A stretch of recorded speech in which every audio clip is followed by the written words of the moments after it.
안녕하세요. 오늘은 뉴시스에서 나온 기사를 토대로 한번 말씀드려볼까 합니다. 65세에서 69세 젊은 노인 절반 이상이 일을 한다고 합니다. 그리고 그들은 생계비 마련을 위해서 일을 하는 경우가 73.9%라고 하는데요.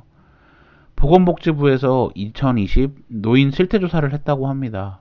이 노인 실태조사라는 건 2008년에 노인복지법이 나오면서 3년마다 이러한 실태조사를 하게끔 만들었더라고요.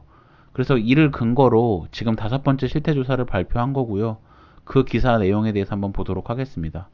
이 기사에서는 65세에서 69세를 젊은 노인이라고 칭했는데요. 이 65세에서 69세 좀 어르신들 중에서 조금 젊으신 분들이 55.1%가 경제활동을 한다고 합니다. 그분들 중 단순 노무직 비율이 48.7%라고 하죠. 그리고 이 번 급여에서 식비 관련 지출이 46.6%라고 합니다.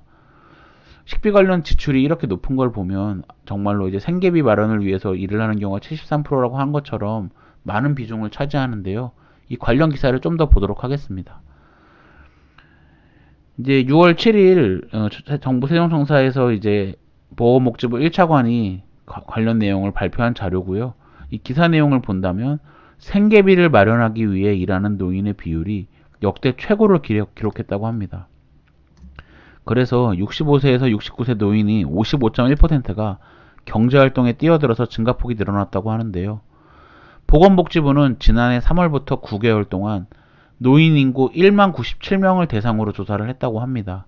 그래서 그들에 대해서 가족 및 사회적 관계, 건강, 경제, 여가, 생활 및 가치관 등의 조사를 한다고 하는데요. 저희는 이 경제에 대해서 한번 좀 보도록 하겠습니다.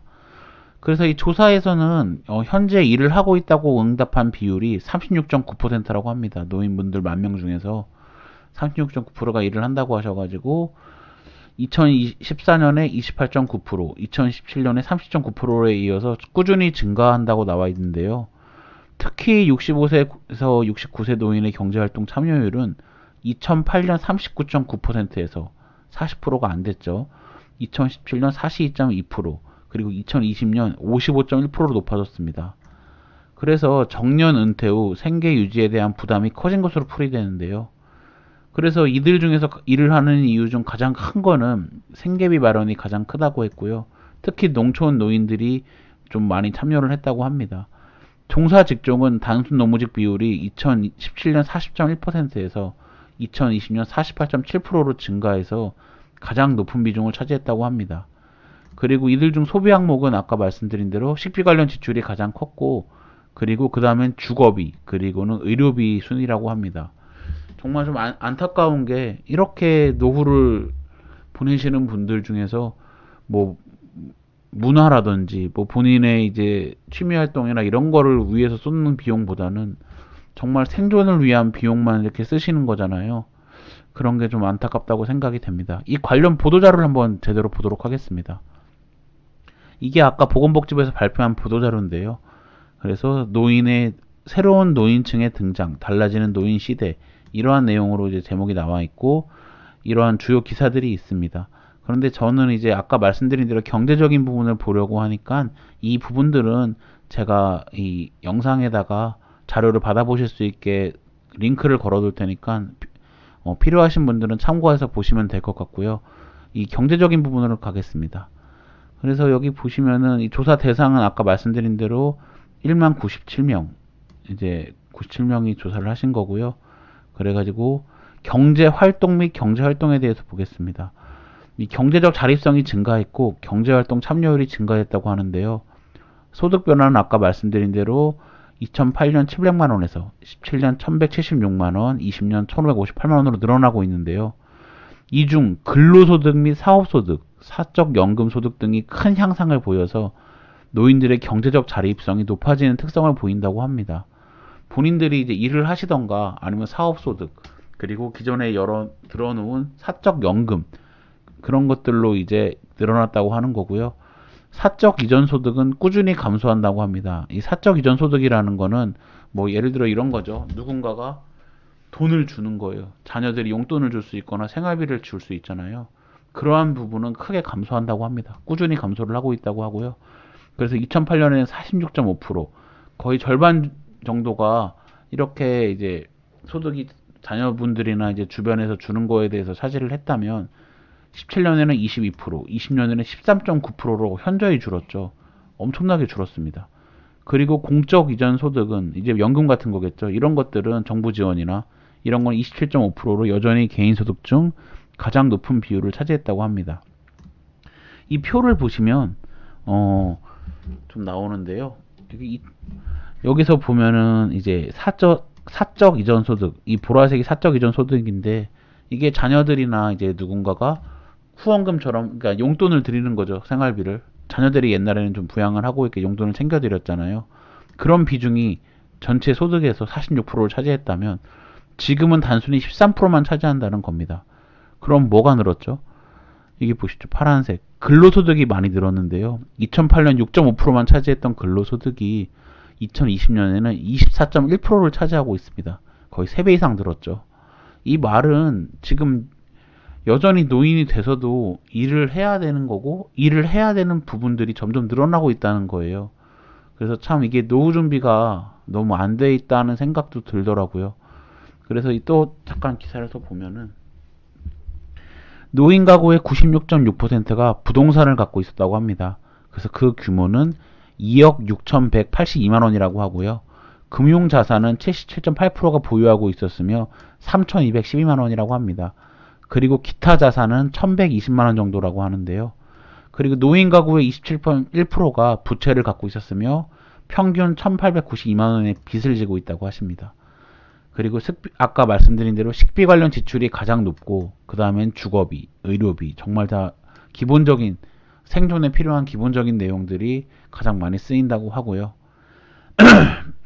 노인의 경제활동 참여율은 아까 말씀드린 대로 꾸준히 증가했다고 하고 65세에서 69세 증가폭이 가장 늘어났다고 합니다. 그래서 여기 노무직이나 판매 종사자, 근로서비스장 이런 식으로 비율이 나타났다고 하는데요. 이 급여를 얼마나 받는지 보면은 경제활동에 참여하고 있는 노인의 41.5%가 주 5일 근무를 하신다고 하고요. 그 중에서 47.9%는 월 150만 원 이상의 근로소득이 있다고 합니다. 그러면 여기 보시면 주당 근무 일수 표를 보시면 2일 이하도 있고, 어르신들이라 보니까 주 5일을 안 하시는 경우도 있을 거 아니에요. 그래서 보통 얼마나 일을 하냐 봤더니 5일 이상 근무하시는 경우가 70%가 넘었습니다.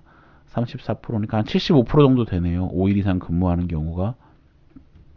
그런데 150만 원 이상 받는 경우는 47%에 불과합니다. 절반 이상이 이 150만 원 이하로 받는, 미만으로 받는 건데요. 이거를 보면 아무래도 노인분들이 일은 좀 더 젊었을 때보다, 전성기 때보다 더 고된 일을 하시면서 돈은 훨씬 적게 받는다는 걸 알 수 있습니다. 네, 아무래도 아까 말씀드린 대로 대다수가 생계를 위해서 일을 하시는 경우이기 때문에 거의 버는 돈의 대부분이 식비나 의료비, 주거비로 다 들어갔잖아요. 그렇기 때문에 이렇게 좀 굳은 일이나 힘든 일도 마다하지 못하고 할 수밖에 없는 것 같습니다. 실제로 저희 아버지도 70세가 넘으셨는데도 지금도 일을 하십니다. 주 6일을 일하세요. 주 6일. 그래서 주 월요일부터 금요일까지는 평소대로 일을 하시고 주말에는 오전 근무를 하시는 경우가 있는데 어쨌든 상당히 많은 양의 일을 하십니다. 그런데 과거에 버셨던 것보다 3분의 1도 못 받으시는 것 같아요. 정말 씁쓸합니다. 진짜 이게 현실인 것 같습니다. 여러분들은 어떠신가요? 나중에 이렇게 일을 안 하실 자신이 있으신가요? 아니면은 여러분들 부모님이 혹시 이렇게 일을 하시게 될 위기에 처하시진 않았는지 한 번쯤은 좀 본인들의 노후나 부모님들의 노후를 생각해서 조금 경각심을 가지게 하기 위해서 이번 영상을 준비하였고요. 저도 이 기사를 보면서 조금 저희 부모님에 대해서, 저보다는 저희 부모님에 대해서 좀 많은 생각을 하게 되더라고요. 그래서 여러분들도 본인들이 잘 사시는 것도 중요하지만 특히 본인들의 부모님, 뭐 아직 젊으신 분들이, 저보다 젊으신 분들이라면 아직 부모님이 60세도 안 되신 경우도 있으실 거고, 여기서 말하는 노인 기준이 70세더라고요. 70세가 안 되신 부모님도 계실 건데, 이 노후에 대한 대책은 어떠신지 서로 간에, 좀 가족 간에도 이러한 돈 이야기도 하면서 엄마 아빠 지금까지 모으신 돈이 얼마고 이걸로 노후를 어떻게 보내실 건지 뭐 이런 얘기를 하는 것도 저는 굉장히 건전하다고 생각합니다. 그런데 아마 대부분의 집에서 이러한 돈 얘기를 꺼려 하시는 경우도 많이 있을 것 같아요.